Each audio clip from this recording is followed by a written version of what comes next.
मित्रों, रामायण में भगवान श्री राम, माता सीता और लक्ष्मण के त्याग की बातें तो हर कोई करता है, लेकिन क्या आप जानते हैं कि एक ऐसी स्त्री भी थी जिसने बिना किसी शिकायत के अपने जीवन के 14 वर्ष अकेलेपन और विरह में बिता दिए।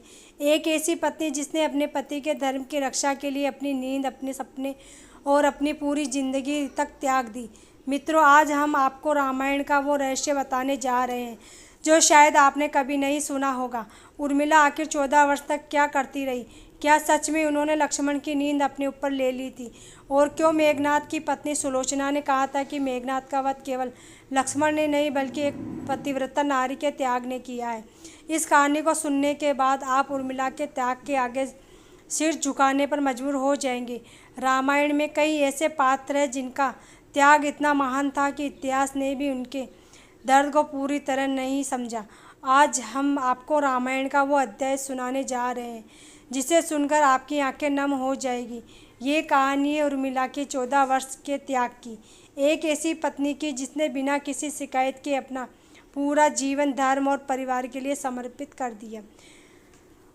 मित्रों, आप सभी जानते हैं कि जब भगवान श्री राम को 14 वर्ष का वनवास मिला तब उनके साथ माता सीता और छोटे भाई लक्ष्मण भी वन जाने लगे।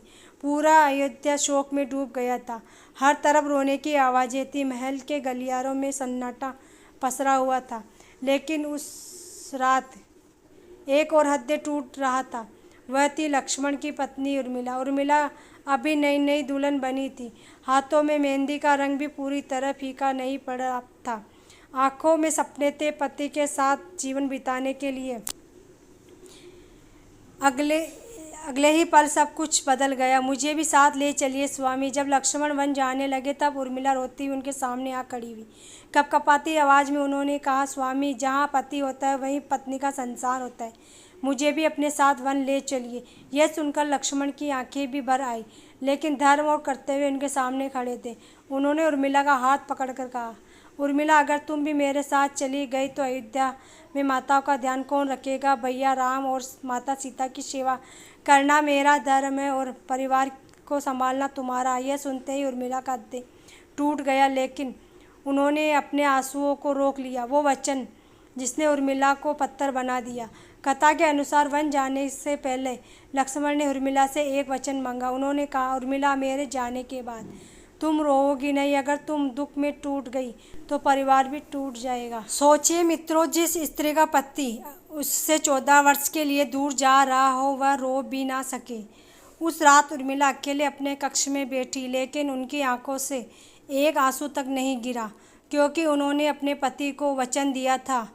मित्रों, रामायण में श्री राम का वनवास बताया जाता है, लक्ष्मण की सेवा बताई जाती है, लेकिन उर्मिला का त्याग अक्सर भुला दिया जाता है। लक्ष्मण 14 वर्ष तक सोए नहीं। वह हर पल श्री राम और माता सीता की रक्षा करते रहे। लेकिन क्या कोई मनुष्य बिना सोए इतने वर्षों तक जीवित रह सकता है? यहीं से शुरू होती है रामायण की सबसे रहस्यमयी कथा। एक रात वन में पहरा देते समय निद्रा देवी प्रकट हुई। उन्होंने लक्ष्मण से कहा, हे लक्ष्मण, प्रकृति का नियम है कि हर जीव को सोना पड़ता है। तुम 14 वर्ष तक जाग नहीं सकते।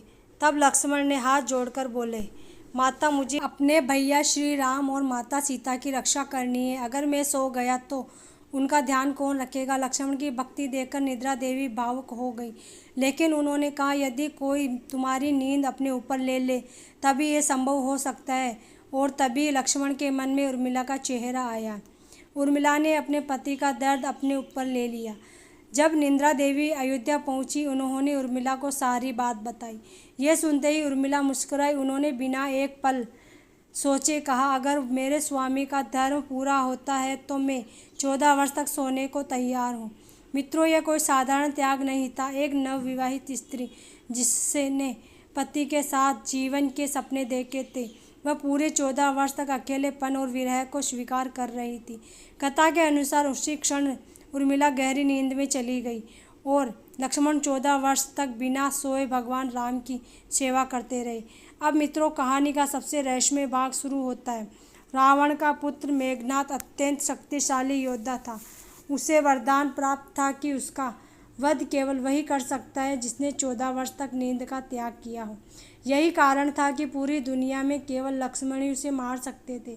लेकिन सत्य यह था कि लक्ष्मण अकेले नहीं थे, उनके पीछे उर्मिला का त्याग खड़ा था। अगर उर्मिला उनकी नींद अपने ऊपर ना लेती तो शायद मेघनाद का वध कभी संभव ही नहीं होता। सुलोचना के शब्द। जब मेघनाद युद्ध में मारा गया तब उसकी पत्नी सुलोचना युद्ध भूमि में आई। पति का कटा हुआ सिर देखकर वह फूट फूट कर रोने लगी। फिर उसने लक्ष्मण की ओर देखा और कहा, सुमित्रा नंदन, ये मत समझना कि केवल तुमने मेघनाद का वध किया है। इस विजय के पीछे एक पतिव्रता स्त्री का त्याग छिपा है। यह सुनकर वह उपस्थित सभी लोग मौन हो गए, क्योंकि वे समझ चुके थे कि उर्मिला का बलिदान कितना महान था। अयोध्या वापसी और सबसे भावुक क्षण। 14 वर्ष के बाद जब श्री राम, माता सीता और लक्ष्मण अयोध्या लौटे, पूरी नगरी दीपों से जगमगा उठी। हर तरफ उत्सव था, हर आँख खुशी से भरी हुई थी। लेकिन उसी समय लक्ष्मण अचानक ज़ोर ज़ोर से हंसने लगे। सब हैरान रह गए। श्री राम ने पूछा, लक्ष्मण, आज इस हंसी का क्या कारण है? तब लक्ष्मण मुस्कुराते हुए बोले, प्रभु, मैंने 14 वर्ष तक इसी क्षण का इंतजार किया था कि आपके राज तिलक को अपनी आंखों से देख सकूं। लेकिन अब मुझे निद्रा देवी को दिया गया वचन निभाना होगा।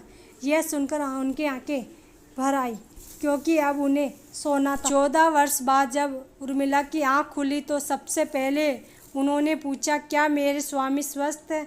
सोचे मित्रों, जिस स्त्री ने 14 वर्ष तक अपने पति का दर्द अपने ऊपर लिया, उसे अपनी नहीं, सबसे पहले अपने पति की चिंता थी। यही थी उर्मिला का प्रेम, यही था उनका त्याग, रामायण का सबसे अनसुना त्याग। मित्रों, रामायण में श्री राम मर्यादा के प्रतीक है, सीता माता पतिव्रता की प्रतिमा है, लक्ष्मण सेवा का समर्पण के प्रतीक है। लेकिन उर्मिला त्याग की वो मूर्ति है जिन्होंने बिना किसी प्रशंसा, बिना किसी सम्मान अपने जीवन के 14 वर्ष धर्म के लिए समर्पित कर दिए। उन्होंने ना कोई शिकायत की और ना कोई प्रश्न पूछा, बस अपने पति के धर्म को अपना धर्म मान लिया। त्याग हमेशा युद्ध भूमि में तलवार उठाने वाला नहीं करता। कभी कभी सबसे बड़ा बलिदान हर व्यक्ति कर देता है जो चुपचाप सब कुछ सहन कर भी मुस्कुराता रहता है। उर्मिला का त्याग हमें सिखाता है कि सच्चा प्रेम केवल साथ निभाना नहीं, बल्कि ज़रूरत पड़ने पर स्वयं को मिटा देना भी होता है। मित्रों, अगर उर्मिला के इस त्याग और समर्पण की कहानी ने आपको हृदय को छू लिया हो तो इस वीडियो को लाइक और शेयर ज़रूर करें, ताकि रामायण में ऐसे अनसुने रहस्य हर भक्त तक पहुंच सके। और अगर आप भी पौराणिक कथाओं और रहस्यों को जानने में रुचि रखते हैं तो हमारे चैनल को सब्सक्राइब करना बिल्कुल मत भूलिएगा, क्योंकि यहाँ आपको मिलेगी ऐसी अद्भुत और रहस्यमय कहानियाँ जो सिर्फ मनोरंजन नहीं बल्कि जीवन के लिए